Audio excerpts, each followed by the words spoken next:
Rakkaat television ja radion katselijat, olette nyt seuraamassa UFO-aika-kamakatsauksen ensimmäistä jaksoa.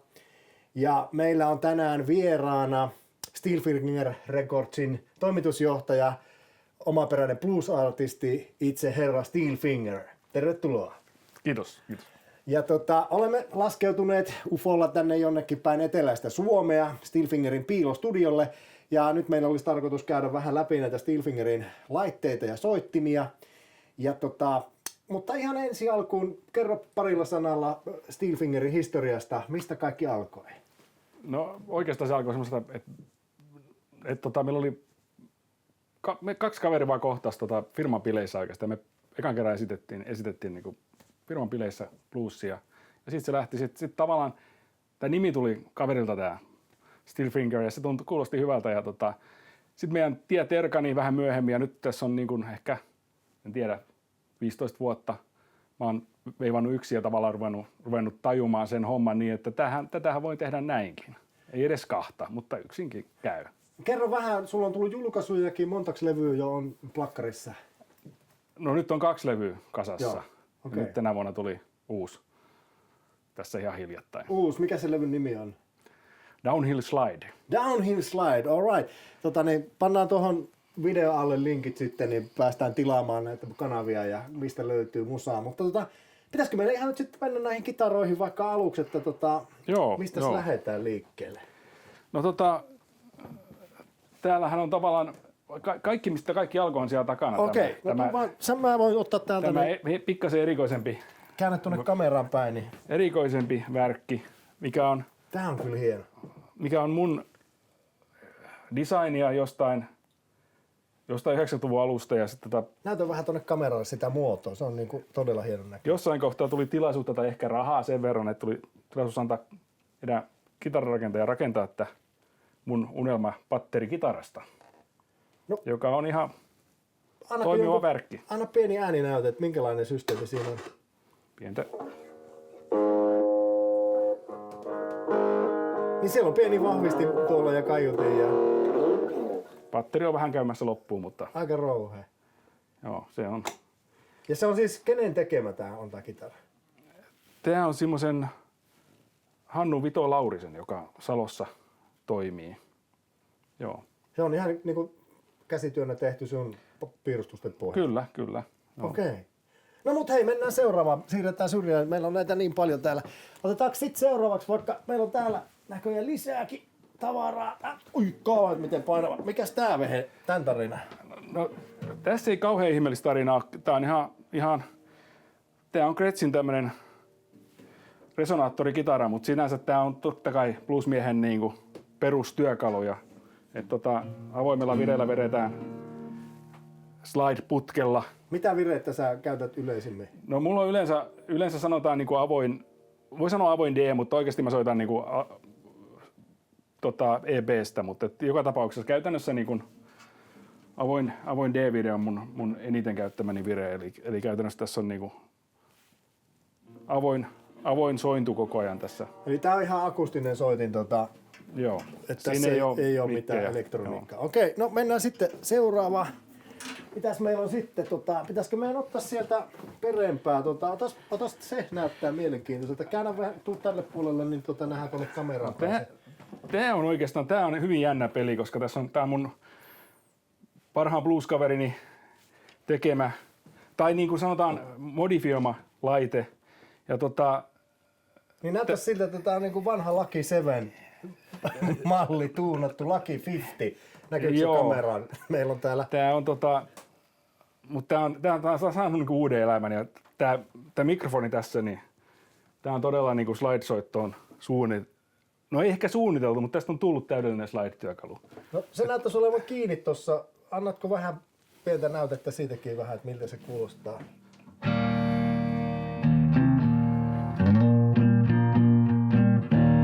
Aika kuuma mikki kuulostaisi olevan.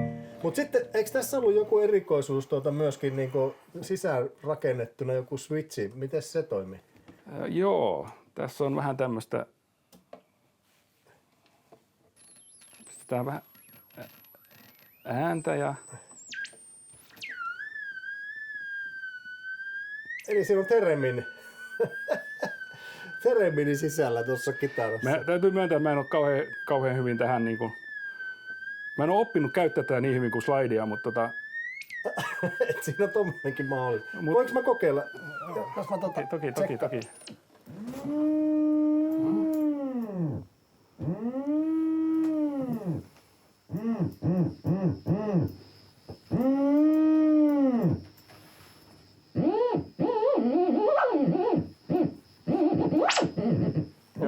Se on aika jännä peli. Miten tätä voi käyttää? No se on vähän jää vielä tässä, mulla on vähän harkinnanvarassa se vielä, että miten sitä sitten varsinaisesti Selvä. käyttää. Mutta No niin, mutta mennään eteenpäin. Sitten meillä on jotain vähän, näyttäisi olevan vähän vanhempaa matskua. Mikäs tämä Gibsoni on? Joo, tää oikeastaan, mä kävin hakemassa Berlinistä, mutta tässä oli tavallaan, mä jotenkin ehkä ihastuin tähän muotoon tähän. Tämä on siis 58 mallin Gibson ES 225T, joo, kyllä. Ja tää on niinku niitä asioita, että usein sitä tulee niinku ehkä jonkun päähänpittymä tulee jostain muualta. Ja sitten kun mä sain käsiini tämän kitaran ja varsinaisesti pääsin tähän soittamaan, mä huomasin, että tämä on aivan täydellinen blues-työkalu. Ja tämä P90 tässä keskellä erikoisessa asennossa vähän näin, niin se on aika raju. Joo, eikö tämä ole aika epätyypillinen ratkaisu, että se on niin keskellä yksi mikki, että yleensä se on niin kyllä se on varmaan, ei näitä kitaroita kauhean paljon ole, missä on tällainen ratkaisu. Joo. Mutta tämä on mulla ollut ehkä, tässä on tullut ehkä sellainen rakkain työkalu. Ja tietenkin se, että vanhoissa soittimissa on tämmöinen tietynlainen oma vipansa. Tässä on jonkun kauniin naisen kynnenjälkiä. Joo. No niin, mutta hei, tää näyttää todella upealta. Olisiko meillä vielä kitaroita vai joko me siirrytään näihin vahvistimiin seuraavaksi? Mitäs tehdään? No, kyllähän kitaroita on tietenkin, mutta ehkä me siirrytään näihin vahvistimiin. Okei.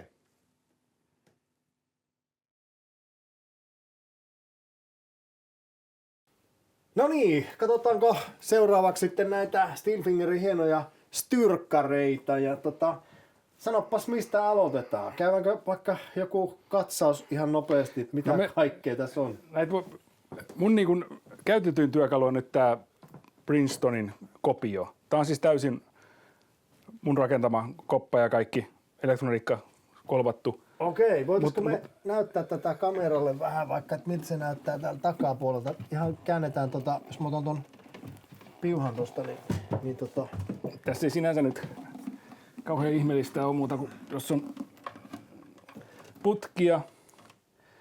Siinä on mitkä putket siinä on? Tässä on pääteputkessa 6V6 ja sitten periaatteessa ihan onko siinä 12 AX7 etuosa? Joo, kyllä. Ja se tässä on ja tämmönen aika matalatehoinen. No siis, eikö se ole Princetonin 5 wattia? 10 wattia? Paljon se on? Kyllä tää on 15 wattia suunnilleen. Niin, mutta se on aika matalatehoinen toi kaiutin, että se ei ole hirvittävää äänenpainetta, mutta se sopii meikäläisen soittoon. Ja sitten se, että tässä ei ole modernia tätä äänen sävyn säätöä, vaan tää on ihan pelkkä tone. Joo. Ja periaatteessa sieltä tulee niinku keskiääni vahvasti esiin, mistä mä tykkään. No sehän toimii siis slidissa varmaan hyvin. Kyllä, nimenomaan. Mutta tääkin on siis niinku kokonaan, kaikki on itse tehty. No on, joo. Ainoa siis on jotain tällaisia, niin kuin tää sanottu faceplate tässä. Faceplate on tilattu niin, just. Joo, kyllä. Okei, no mitäs sitten? Mikäs mennään seuraavaksi? No, sit voidaan mennä tänne, täällä on tämmönen pieni, tää näitä mun alkupään tuotantoa. Se on söötti, otas ylös ja sieltä, jos se sais. En ehkä käytä tätä niin paljon enää, mutta tää oli niin, mä sanon tää jouluvahvistimeksi, mutta joo. Joo, no siinä on kyllä. Pieni 10-wattinen. Mut hei, siellä on Blue Puppy. Kato. Weberin kaiutin ja sitten on tämmöiset ESL86 pääteputkina. Ja onko mikäs tää pikkukela?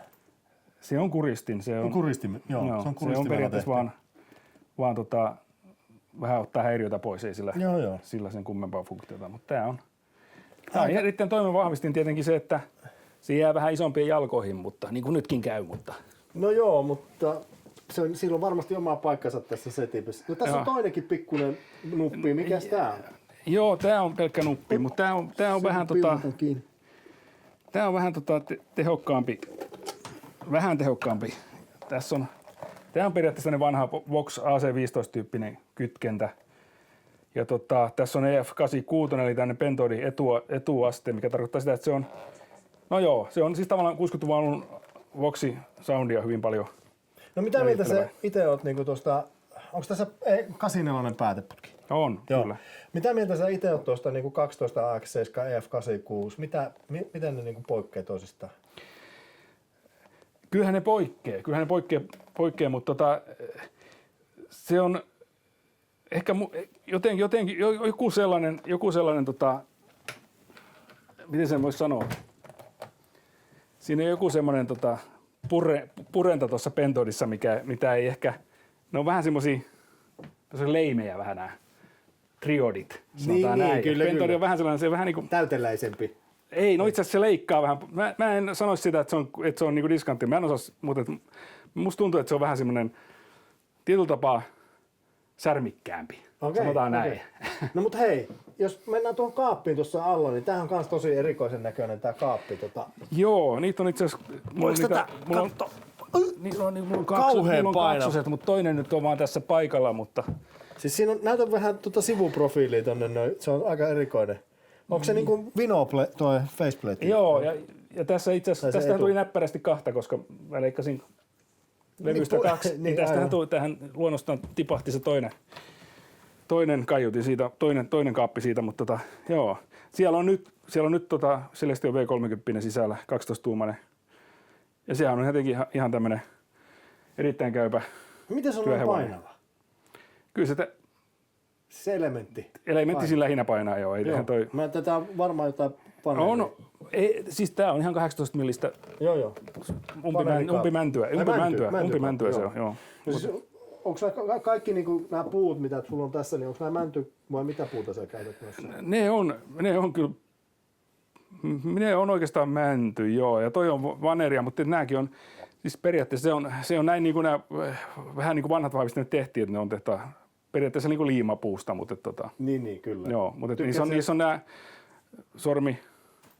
lohenpyrstöliitokset siis. Lohenpyrstöliitoksilla teet? Joo. Eli ihan niin kuin perinteiseen malliin. Juu, kyllä niistä tulee vahvoja. No sitten tässä meikäläisen takana on tämmönen karmea vekotin. Tässä kun lukee Marshall, että mistä kaupasta tää on ostettu? No periaatteessa tämä kaappi ei ole mun tekemä, sanotaan se nyt selvästi, mutta kaikki elektroniikka olen niin kuin kolvannut. Mä kävelen tälle puolelle. Älä mene sinne, että mene ulos kuvasta, niin ollaan tälle puolelle. Mutta tää on klooni, mikä siinä muuta voi sanoa, 60-luvun alun Marshallista. Samantyyppinen vahvistin, millä Eric Clapton joskus mikä se vahvistimen malli on sitten niin kuin tarkalleen ottaen? Tarkalleen ottaen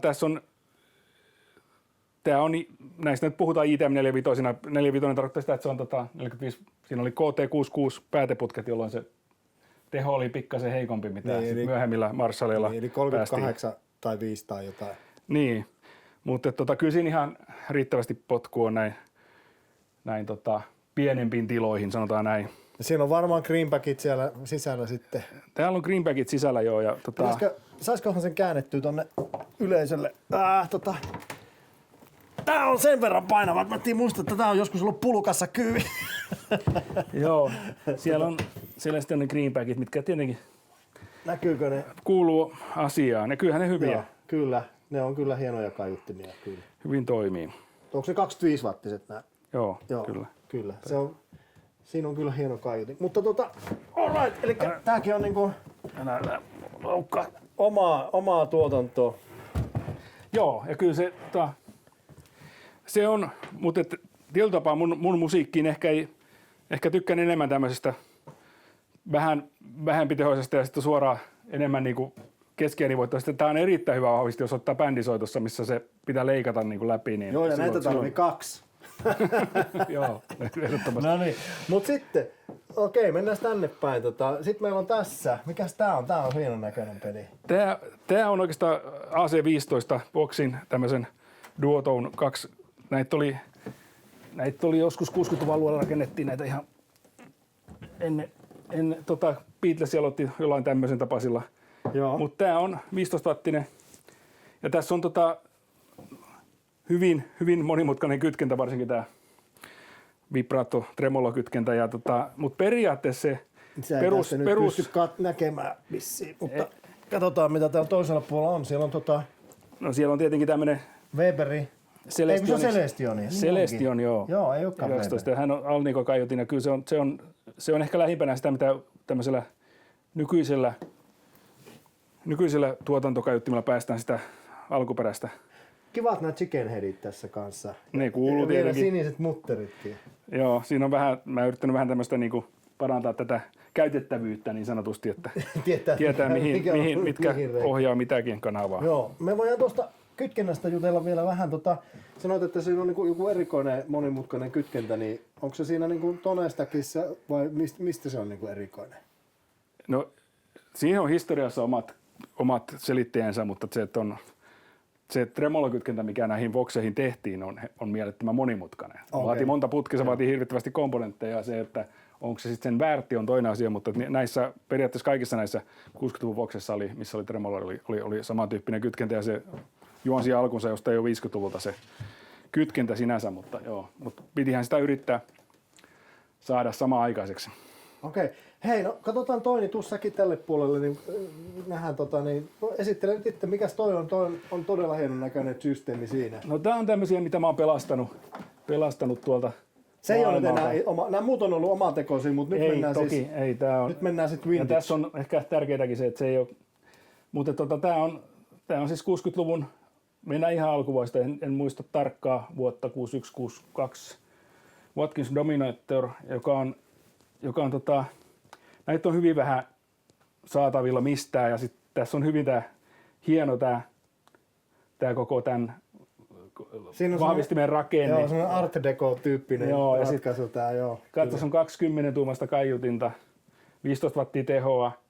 Tää on ajateltu, että tää säteilee ympäri pubia tai missä ikinä sitten on soiteltu. Ja sitten mukana on saanut tämmöisen kaikulaitteen, nauhakaijuun, joka on sitten kyllä hieno. Tosta pitää meidän ottaa lähikuvia vähän.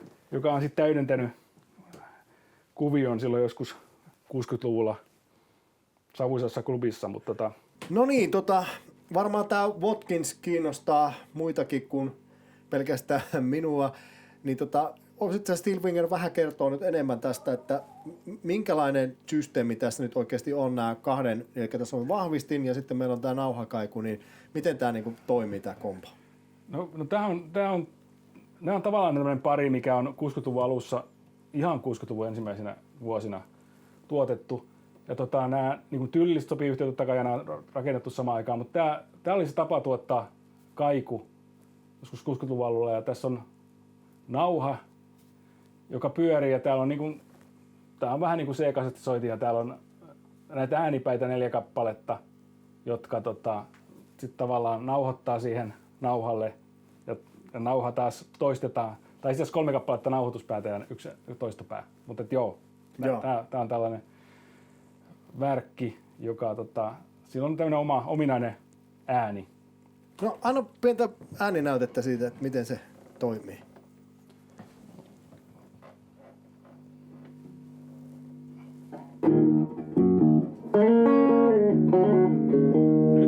Nythän tämä toimii periaatteessa vain etuvahvistimena, eli tässä ei ole, tästä voi valita nyt yhden tason kaikua. Tämä on läppäkki. Joo. Sitten täältä voi ottaa vielä toisen tason. Okei, tossa on jo aika kiva. Löytyy kolmaskin vielä. No niin.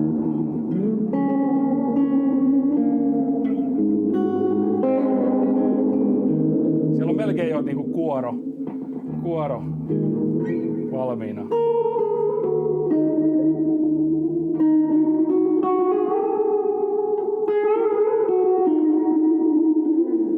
Melkein lähtee Italo-Western pyörimään tässä. Kyllä on mahtavan kuulosta setti. On.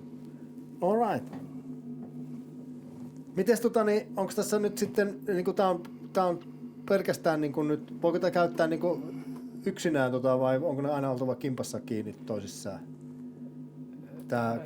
Ei, siis tää on ihan tai minkä tahansa kitaravahvistimen kanssa käy. Tää käy ihan samalla tavalla kuin modernit efektit. Tää on vähän kookas, vaatii vähän huoltoa ja muuta, mutta periaatteessa tää on ihan samalla niin kuin nämä efektiboksit. Nyt perulauta on kiinni vaan. Niin, kyllä. Kyllä. On komea laite on. Ei toimi 9 voltin patterilla, mutta muuten. Niin, kyllä. Tää on erittäin hieno setti. Miten nämä kytkimet, mitä onko se kanavakytkin toinen ja... Joo, tässä on tremolo myöskin tässä vahvistimessa, eli tää on toinen kytkee sitä ja toinen kytkee käytännössä ton kaiun pois tai päälle. Et siinä ei oikeastaan muuta toiminnallisuutta ole. Ne ei ole, muistaakseni ne on hyvin tarkkaa noudattaa, mutta ne oli alkuperäiset oli hävinnyt, että nämä on tehty alkuperäistä vastaavat kytkimet tähän, mutta mukava lisää, että on nuo kytkimet olemassa. Okei. No niin, tää on kyllä harvinainen laite ja mä luulen, että me kuullaan tulevilla levyillä varmaan tätä sitten enemmän. No katsotaan nyt, miten se kuuluu, mutta oho. Siellä niin kuin elämää tuntuu olevan putkissa. Kyllä. Hyvä. Minkälainen tuossa sitten tuon Watkinsin kytkentä on niin kuin periaatteessa, jos vertaa noihin vaikka Marshall tai Princetonin boksiin? No se on hyvin lähellä, taitaa olla 18-wattista Marshallia, että se kytkentä on tosi lähellä. Ja periaatteessa se on hyvin, ei kovin erikoinen, jos ajatellaan nykymaailmassa, tavallaan aika modernikin, ja käyttää L84 ja ECC83 periaatteessa. Ja sitten on putki, no ETS 81 on putkitasasuuntauksena, mutta se on hyvin samantyyppinen, mutta tämä ei ole kauhean, sanotaan nyt näin, että ei ole kauhean ärhäkkä vahvistin, eikä kauhean, siitä ei niin hirvittävä, no joo. Mutta on se, niin se, minkä se nyt ehkä siinä häviää, niin tyylissä voittaa. Tyylissä voittaa ehdottomasti, kyllä. Ja. No sitten mennään seuraavaan vielä, meillä on vähän aikaa jäljellä, niin siinä on Gibsoni, ota se tähän vaikka eteen, niin katsellaan sitä. Tämä on tietynlainen helmi, tämä on myös tällaisia pelastuksia mutta maailmalta, niin. Mutta tämä on vuoden 1948 malli. Siinä oli kaiuttimet oli Käännä vähän tonne toisinpäin, niin nähdään menneet silloin kun mä sain sen. Tämäkin on itse asiassa Englannin kautta tullut. Ja myöhemmin on sitten pystynyt kaivamaan tähän alkuperäisen täysin saman mallin kaiuttimet. Eli tässä on tämmöiset 10-wattiset Jensenit. Siinä on 8 tuumaa. Ulos tullut muuten kiinni tuossa kaiuttimessa. Joo, näissä vanhoissa yleensä oli. Pyrittiin mahdollisimman lähelle, ulos tullut muuten mahdollisimman lähelle kaiutinta. Ja tässä on... Onko ne L-putket noin? Tässä on 6V6. 6V6, joo. Joo, tämä on mun mielestä kyllä ihan parhaimpia kytkentöjä. Gibsonilla on hyvin suuria eroja näissä kytkennöissä. Tässä on mun mielestä kyllä osuttu tämä on aika kirkas. Se on kyllä sanottava, että aika kirkas. Kirkas soundinen. Mut. Miten ihan nyt kun tässä ollaan ja putkista puhuttu nyt vähän sille ohi menne, mutta itse mitä sä mietit, jos on KT66, L34 tai sitten noin 6V6, niin mikä on niinku sulle lemppari? No kyllä se varmasti 6V6 on eniten. Ja se, että pitäisikö sanoa, että mikä siinä, niin se on vaikeampi kysymys sitten. Niin. Mikä siinä, niin kun, kyllä. Mutta jostain syystä aina tuntuu, että se 6V6 sieltä löytyy. Ja jotenkin se, joo, siinä on joku sellainen, miten se sanotaan mureutuu tai miten se ikinä kyllä, ilmaistaan. Kyllä. Niin, eli saa sen päätesärän sieltä aika helpommin ehkä. Tai en mä tiedä helpommin, mutta se on erilainen kuin L84 tai erilainen kuin L34, mitkä on taas sitten tavallaan 6V6 on vähän niin kuin, ne on tavallaan vanhemman aikainen, jos puhutaan putkista, kaikki on vanhoja, mutta 6V6 on tavallaan vanhempaa teknologiaa, mutta mä tykkään kyllä niistä. Joo. No mutta hei, meillä on vielä yksi tyrkkäri, jolla jäljellä tuolla, ota sekin vielä, niin käydään kaikki nyt mitä tässä Joo, tää on tämmönen... Ja tässähän siis ei suinkaan ole kaikki, vaan että meidän täytyy tehdä tästä useampi jakso, koska nämä nyt on vaan nämä muutamat, mitkä tässä on nyt näytillä, että näitä on niinku huomattavasti enemmän oikeasti. Tämä on todella tämmöinen niinku matkamalli, että tämä on ollut kiva ottaa mukaan, kun lähtee vaan noin lomailemaan. Soittelemaan. Niin. Mutta tässä oli, Tääkin on... vähän ihan tähän, Joo, niin kuin, ettei otetaan tarvitse olla lattialla, niin katsotaan. Tää oli tää on tietenkin vaatii tän Niin, siinä on jenkkisähkö. kiinteä johto, joo. Mutta se, että tässä oli siis, mä ostin tän rikkinäisenä ja tässä oli kaiutin tietenkin ampunut sitten jo itsensä hajalle. Ja löysin sattumalta taas eBayssä tällaisen hyvin samanlaisen Jensenin. Ja tää on elektromagneettinen kaiutin, eli field code speaker vai miten sitten sanotaan, jossa siis magneetti luodaan tällä sähkövirralla. Ja se tavallaan tämä muuntajan kokoakin, että se muuntaja joutuu myöskin luomaan osan voimastaan luovuttaa tälle kaiuttimelle. Tämä on kyllä mielenkiintoinen. Mutta nämä on omalla tavallaan hyvin hauskoja. Ja tässä on sitten 6V6 2 kappaletta. Toki ne ei ole yhtä tehokkaita kuin näissä muissa vahvistimissa, koska ne ei ole siis push and pull -tyyppisesti kytketty tekemään yhdessä työtä, vaan ne toimii samaan tahtiin, jolloin se tulee vähemmän tehoa ulos. Ja sitten on tämä 6-7 pentoidi. Onko se nyt se single-ended sitten tämä? On se, kyllä, joo, jo näin kyllä, se. joo, näin se kyllä on. se silleen on. Joo. All right. Hei, aivan mahtavia vehkeitä. Siis tää on ollut todella hienoa käydä näitä läpi. Ja siis se, että näitä todellakin on vielä lisää. Katsotaan nyt sitten, että miten tämä meidän videosuosio niin kun tästä nousee, niin tehdäänkö näitä enemmän vai ei. Mutta oikeastaan niin mä kiitän tästä. Ilo oli taas nähdä ja jutella. Ja seuraavaan kertaa sitten, seuraavassa jaksossa todennäköisesti ollakin sitten tuolla Tampereen suunnassa ehkä, ja olemme sitten väärän käden Aleksin, joka tässä meillä toimii myöskin äänitarkkailijalla tässä jaksossa, niin Aleksin kamoja katsomassa, ja siellä on sellainen avaruusasema kanssa nähtävillä, että saatatte ihmetellä. Mutta siihen asti, niin seuraavaan kertaan. Se on moi.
Taas lähti parta irti.